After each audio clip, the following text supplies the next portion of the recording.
Hi everybody. Okay, so in this video, which is the fourth out of our dictatorship series, we're going to be having a look at General Franco, who was the dictator in Spain from 1939. Now, you may never have heard of Franco before. He's one of the lesser known and lesser taught dictators in schools, really.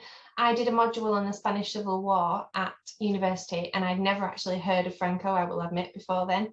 I'd never heard of the Spanish Civil War. I didn't know what it was, which is why I studied it. I wanted to find out more. Absolutely fascinating it is.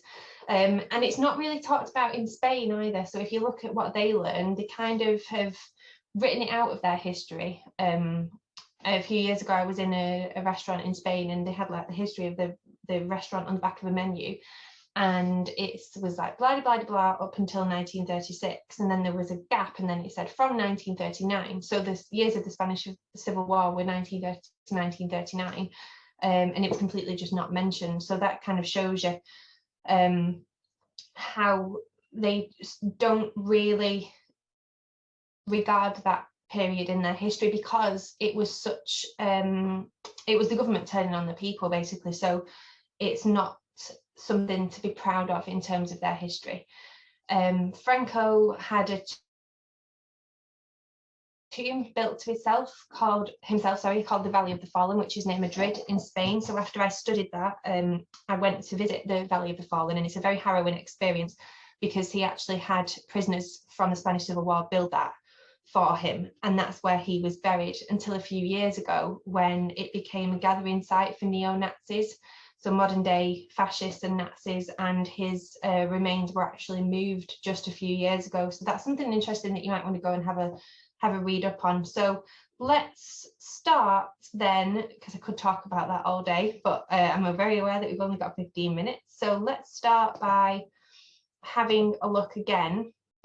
Again, if you have watched the other videos, we have gone through this already, the difference between a democracy and a dictatorship. But if this is your first one of these videos that you're watching, or if it's the only one that you're going to watch, I'll just go through what a dictatorship is, so we know where we are on our system of government. So a democracy, which is what we have in our country at the moment, is when ordinary people have a say in how their government how their country is governed. They vote in elections, they have several political parties to choose from, and the people are represented by these organisations like Parliament, which we have, or councils. So they have quite a few freedoms, we have quite a lot of rights. So we've got freedom of speech, freedom of information, freedom of belief, freedom in law, freedom of association. So unless it's hateful, we can pretty much say what we want. We've got the right to say what we think. We've got a right to voice opinions, even if they don't agree with what the government believe. Then we have a dictatorship. So this is a form of control, a very, very controlling government, backed up by supporters using weapons. Ordinary people have no say in how their country is run. There are no elections. It's run by one political party or one man, and you'll see down here that we've got exactly the opposite. So no free speech, no freedom, no religion, no legal freedom, and you are only allowed to join groups that are allowed by the dictatorship. So today we're going to focus on our example in Spain and General Franco. Now, I mentioned towards the end of the last video, which was on Hitler, that Franco was actually one of the most successful dictators, and that he did reign. He was a dictator in in Spain for quite a long time, until he died in 1975. So let's have a look at a quick timeline of Franco's time. So we've got 1923. Franco became commander of the Spanish foreign leader and developed his reputation as a brilliant strategist and administrator. And then in 1926, he was appointed as Europe's youngest general. Now, this is something that we will see a lot of our dictators have had in common, that they have links to the army, they have links to forces. And this is important because this is often where they get a lot of their support from. So from 1931 to 36, the King of Spain, Alfonso VIII, went into exile following elections which voted in favour of a republic. So that's a people's government rather than a monarchy where the king rules. So he goes into exile. This is akin to what happened in Russia. So if you've watched the Stalin video, I talked at the beginning of that about how a revolution happened in Russia where they went from a monarchy, the Tsar, to communism. So we've got political instability in this period. So in 1934, Franco is seen as an enemy by the left wing. So that's more the communist side, the left side, the liberal side, after he puts down a miners' strike. And in 1936, the Popular Front government is formed at the start of the Civil War. So this is a coalition of left-wing parties, and Franco wanted to overthrow them. So dictators either are on either end of the political spectrum. So if we have a look at the political spectrum, I'll just quickly draw it just in case you're unaware. So on the left-hand side, the very left, we have communism. On the right, we have Nazism. So you could draw it as a circle actually, and they're actually quite close to each other, but traditionally, and that's what the political spectrum looks like. And then sort of towards the right here, we have conservatism, which is the form of government we have. And then more to the left, we have the liberals, and then we have Labour.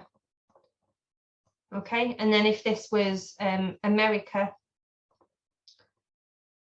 up here with the Conservatives, we have the Republicans, and then over here we have the Democrats.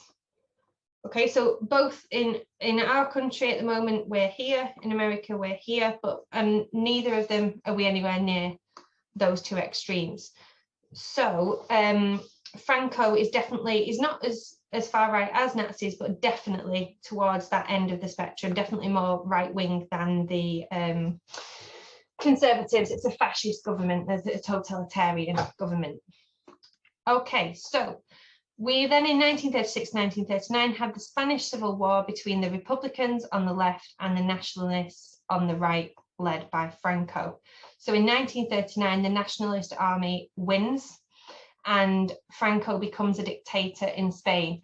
Now, I really don't have time to go into the Spanish Civil War, but I really, really would encourage you to go and have a look at what happened, because there was tension, a lot of tension in Europe at this time. Now, Spain weren't in the Second World War because they just finished the Spanish Civil War, their own war, when it started.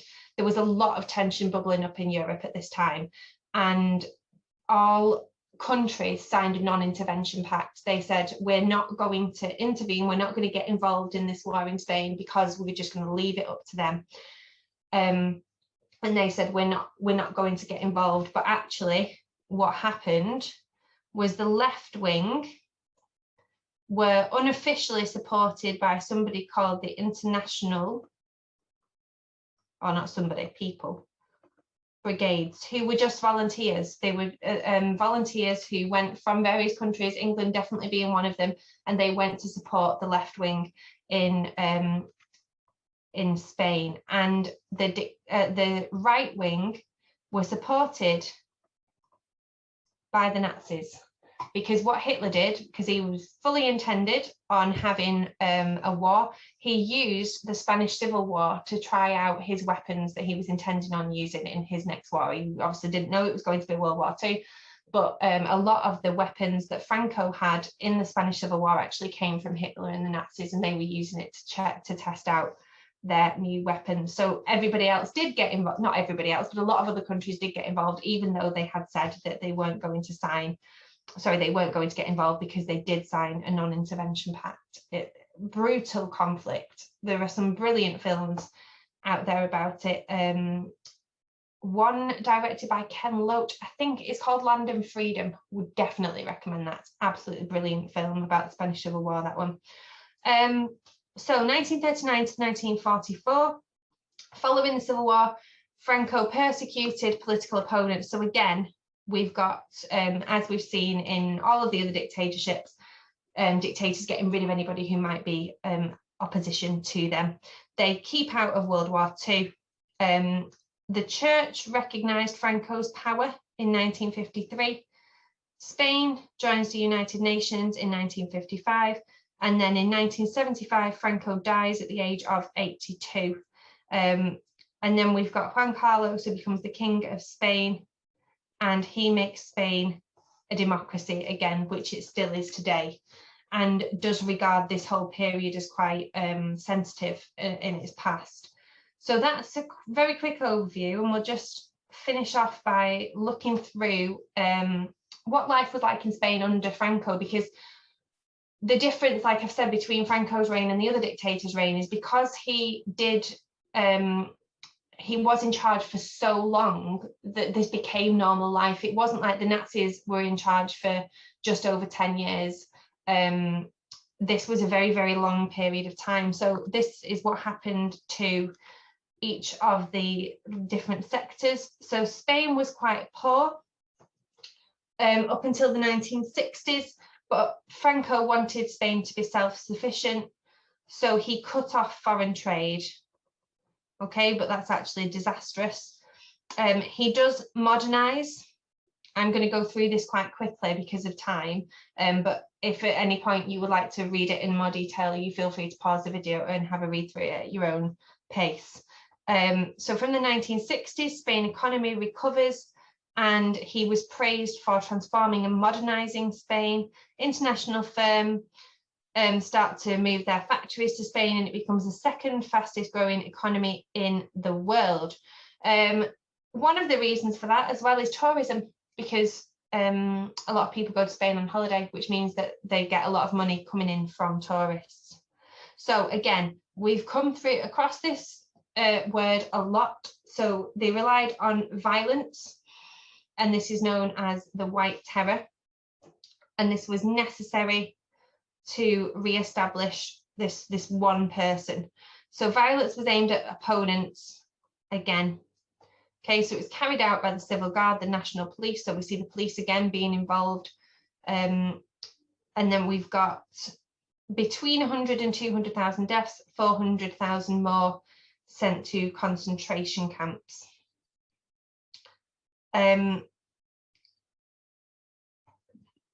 So once the civil war ended, 200 to 250 people were being shot in Madrid per day. Okay, so I'm just going to go down now to propaganda.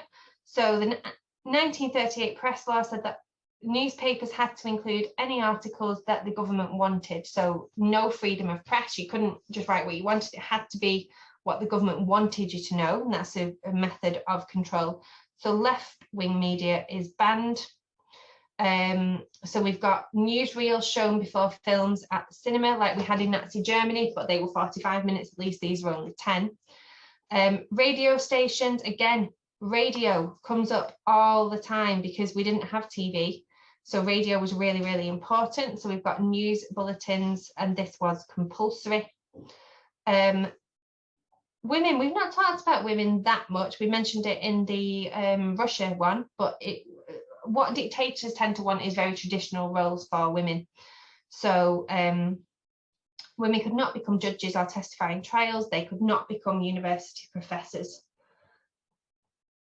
So in 1966, a lot of the censorship is removed. However, criticism of the government was still a crime. And again, we've got this cult of personality. Franco was adored by his people. Now, I'm going to put a little note on this one. And say, was he? I'm sure some people did adore him, but it was one of those things where if you ask people what they thought of him, they'd say, oh yeah, he's absolutely fantastic, you know, worship him, he's the best thing that's happened to our country, because they would not say anything else, because criticism of the government was a crime. So whether people actually did adore him or whether they felt like they had to say that is up for debate, really. So he's depicted as a king from the 1940s. He lives in a palace and is often shown wearing a uniform. So he's got his portrait on coins. So again, we've got this propaganda, these pictures, this use of image. There was 3 days of national mourning when he died, and he was buried in the memorial, like I said, where he remained until 2019 when his remains were moved. And then, now we did say at the beginning that dictatorships often didn't have a religion, but Spain did. So they were Roman Catholics, and this tied in with Franco's beliefs. So it means that church and state were one. So I said in a previous video that dictators often don't like religion because they want to be the sole person. They don't want God and the Pope interfering, but Franco did want to keep his ties with the Catholic Church, and it means that he has control over education. So they were taught that Franco had been sent by God to save Spain from chaos. Okay, so the church has powers to prosecute opposition. Divorce, contraception and abortion were forbidden, although it wasn't well monitored. And atheists and Protestants were among many victims of the White Terror. So this is called religious persecution. Okay, so some positives, some negatives. Again, with everything, it depends on who you were. It depends whether you were happy living in these circumstances. It depends whether you supported Franco, whether you were on the right side, whether you were a Catholic. If you were, life was probably pretty good for you. If you weren't, absolute opposite. Okay, but this main thing about these dictatorships is there isn't a choice. There is, in their eyes, a right and a wrong way to be. And if you're living in the wrong way, you're probably on a trip to a concentration camp if you speak out and you get caught. Okay, so there's our overview of General Franco. There's loads more to delve into there, so please do go and have a look at some different articles, some different films and things about Franco, and especially about the Spanish Civil War, because again, I think it's something that everybody should really learn about if you've got the opportunity to. So I hope you enjoyed that, and we've got one more in this series, which is on General Mao in China. So please join me for that video, and thank you for tuning into this one.